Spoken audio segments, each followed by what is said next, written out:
Hi YouTube, and welcome back to my channel. So let's see, this time it's been a while since I've made an update, but let's see, I think since the last update I made I've had surgery and I've gotten through a bout of bronchitis, and if I cough at all I will apologize for that now, because I'm still having some coughing even though it's been about 2 weeks since I got caught the bronchitis or developed it, or I don't even know how I got it, but regardless, I've had bronchitis, and I just finished my course of antibiotics yesterday to try and get rid of it, but the cough is still kind of lingering a little bit, so my voice probably sounds a bit weirder than normal just because of the constant coughing I've been doing, so there's that. And let's see, surgery-wise, let's see, I know I mentioned this, that I was having my ovary out and having a hysteroscopy and a laparoscopy and all this kind of stuff and everything. And so now I have no more ovaries. So I have no more estrogen production in my body anymore. And last week I went and had some blood work done to see where my hormones are, and my testosterone levels just went through the roof. My levels, I think the normal range for an adult male is somewhere between, I think the numbers are like 300 to like 1,000, give or take. I forget exactly the measurement there, but that's the number range, where I think women are somewhere between like 10 and 50 of the same kind of measurement and stuff. So, and my testosterone was kind of between 350 and 400 for a long time. It was like 420 was the last time I had it measured some months ago, and as of last week my testosterone went up to like 912, so it's like way at the top end of the range. And so that's, you'd think, oh, more testosterone better, right? But that's actually not the case when you're transitioning and stuff. And also, this actually also applies to cisgender men who might be taking testosterone supplements and things, if their own natural testosterone is low. But if your testosterone goes too high, your body starts converting it into estrogen. And that's like the opposite of what you want to have happen. So I don't know if I'm at quite that level yet, but it's still high enough. It's like, you know what, we're bumping up into the higher end of the range, and so we're dialing back my dosage now. I just got my 11-month T-shot, so I'm now officially 11 months on testosterone.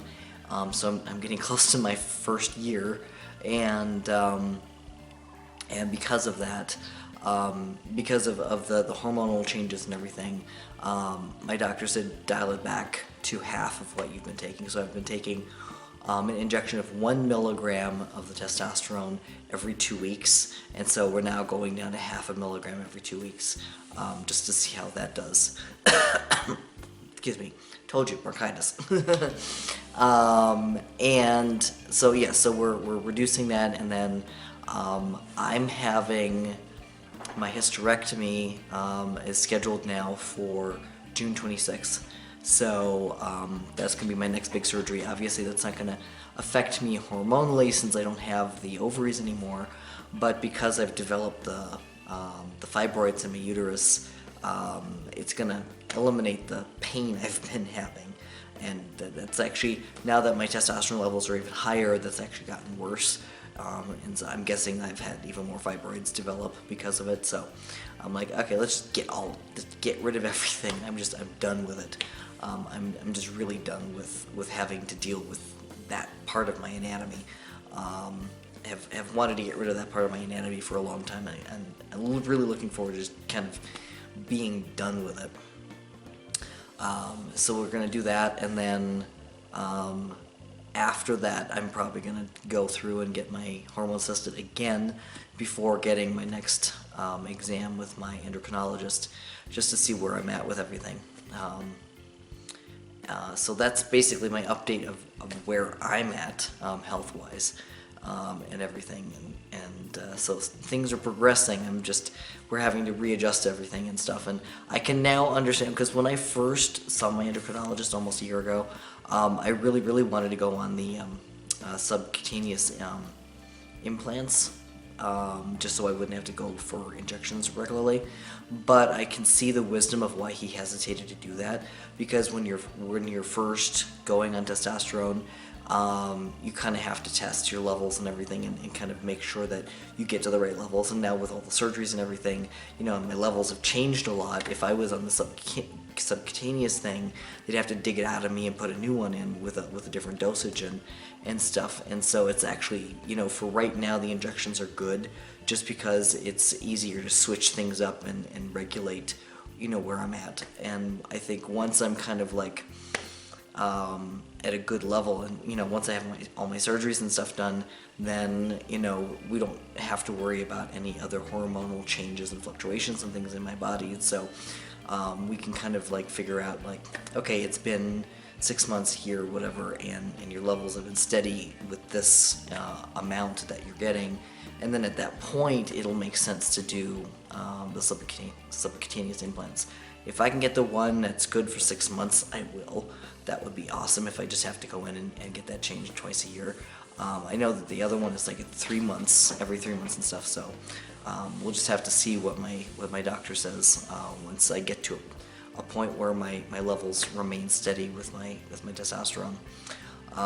So for right now, I'm just going to continue going into my doctor's office and getting injections and stuff until we kind of, you know, have gotten me to a good steady level with my hormones and everything.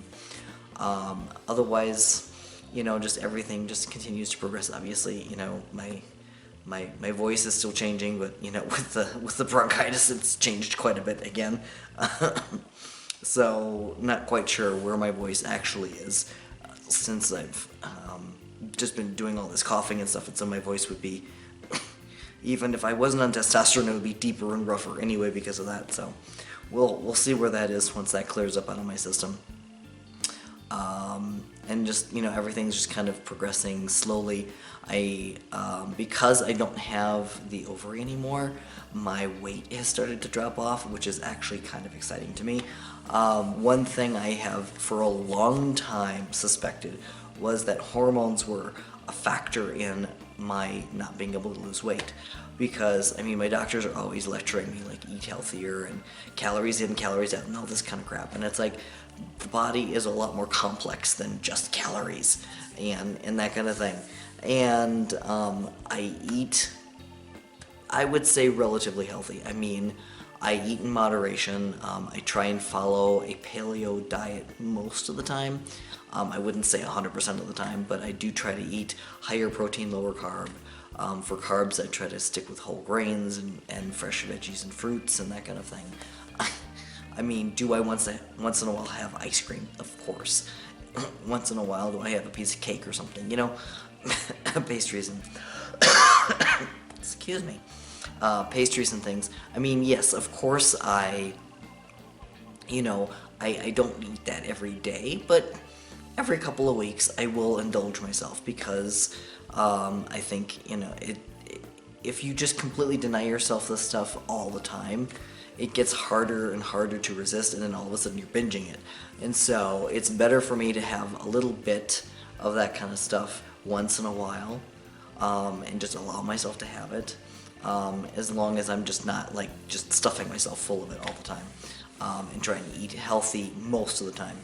I have like this, I have the Motive fitness tracker here, that I've been using for a while. I used to use Fitbit, but I didn't like having things on my wrists, and so when they came out with this ring, I started using this one, and it has all the same functions as the Fitbit that I used to have. It does the sleep tracking, it does the heart rate tracking, and since I have a heart condition, that's really great, as well as the step tracking and activity tracking and things. So I use that, and the app that it comes with on my phone.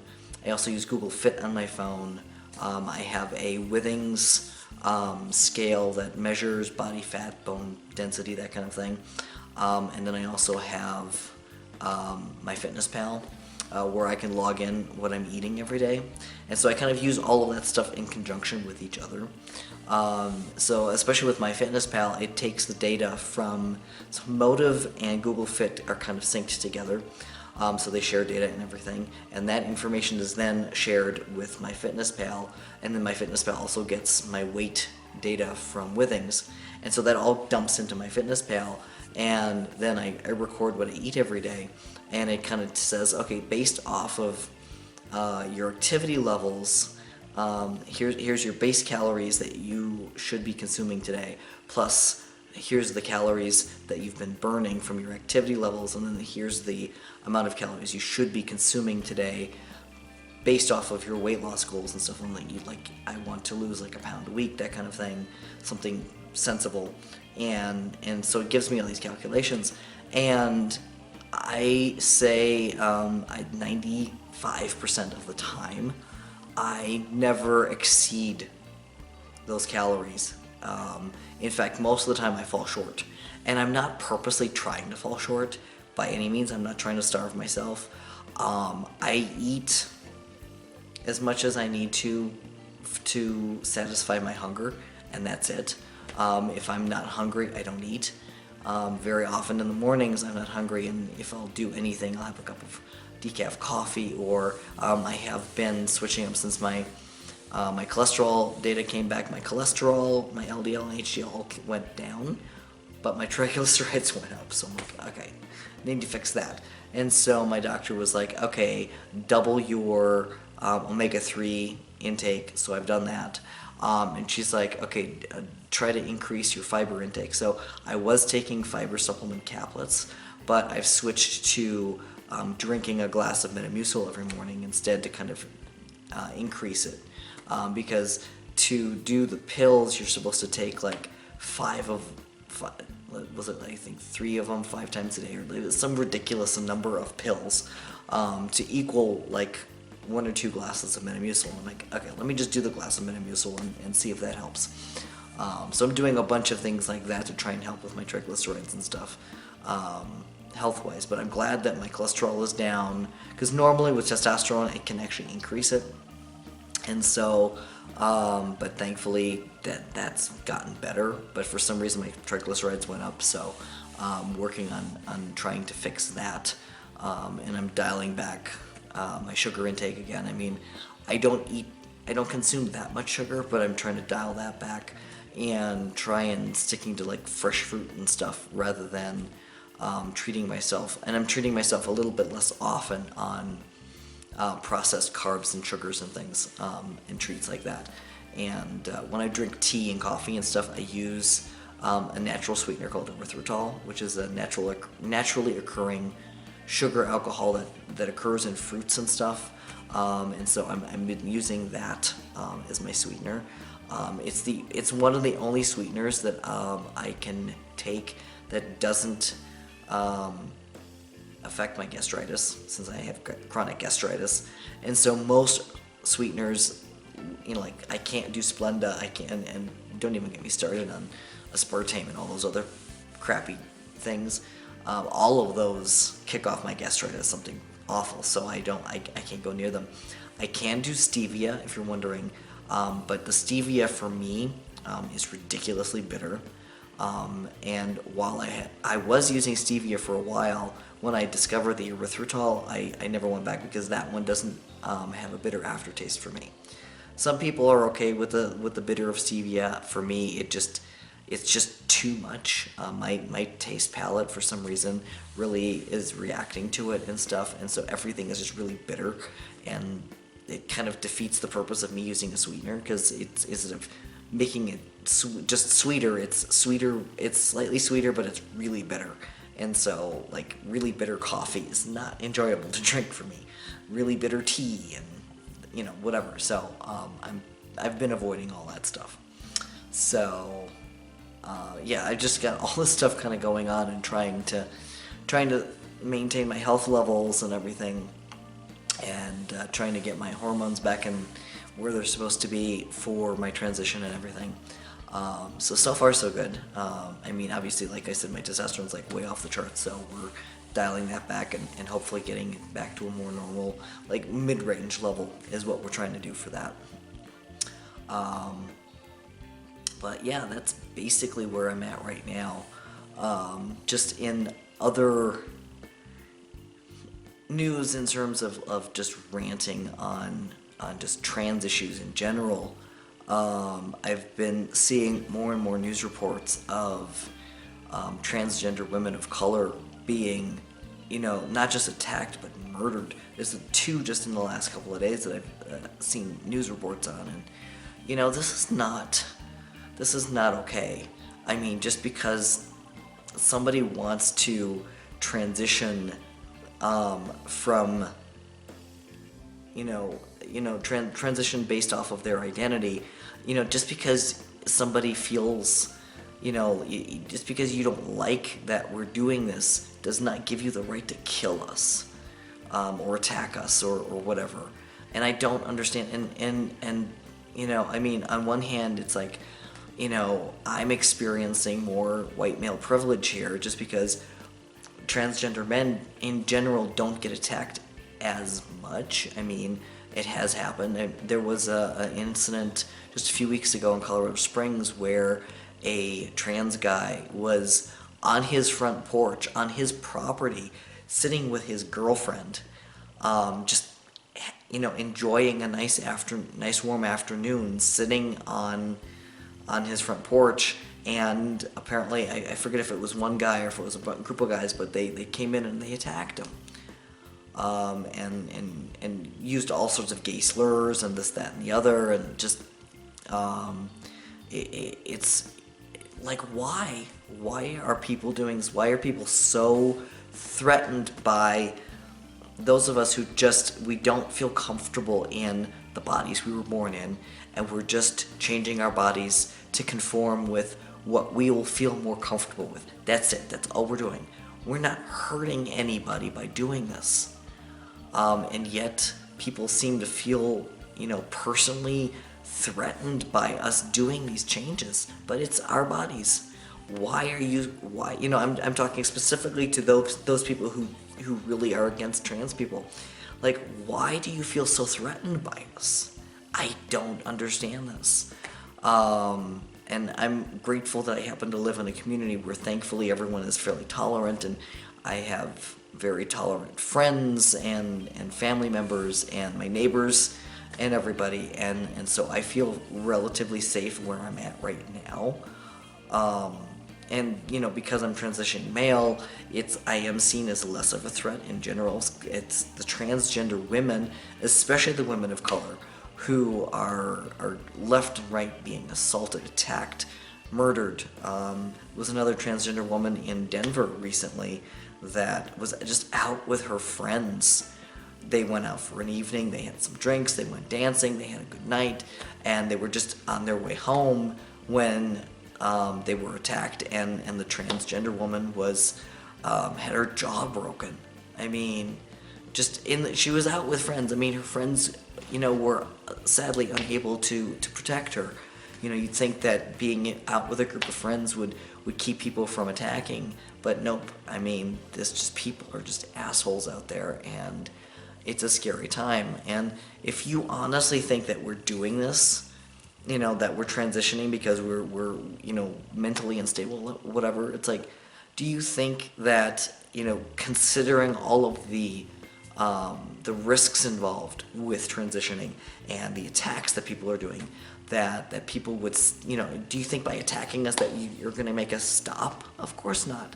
You can't make us stop, because you can't, by threatening us, physical harm isn't going to stop us feeling uncomfortable in our bodies. We're still going to be uncomfortable in our bodies, and there's no amount of therapy or medication or whatever that's going to make our brains feel comfortable in our bodies. So therefore, the only way for us to feel comfortable in our bodies is to change our bodies and stop feeling so frickin' threatened by us doing this. It's not an affront to you if you somehow feel uncomfortable with people doing this. We're not attacking you, so why are you attacking us? So there's my little rant for this video. It's like, everyone take a chill pill and just take a breath, and what harm are we actually doing to you if you feel the need to want to attack somebody just for changing themselves. I mean, are you going to attack a woman because she wants to have breast enlargements or a nose job or lip injections or, you know, like anything that people do to make themselves feel more comfortable in their own skin? I mean, it's analogous to that, basically. So why are you attacking us and not attacking other people who do this? You know, or like if a guy decides to get liposuction or whatnot, like why is this particular thing such a threat to people? I don't get it. Anyway, I think that's enough of an update and rant for this video. Thanks for joining me, and until next time, take care. Bye.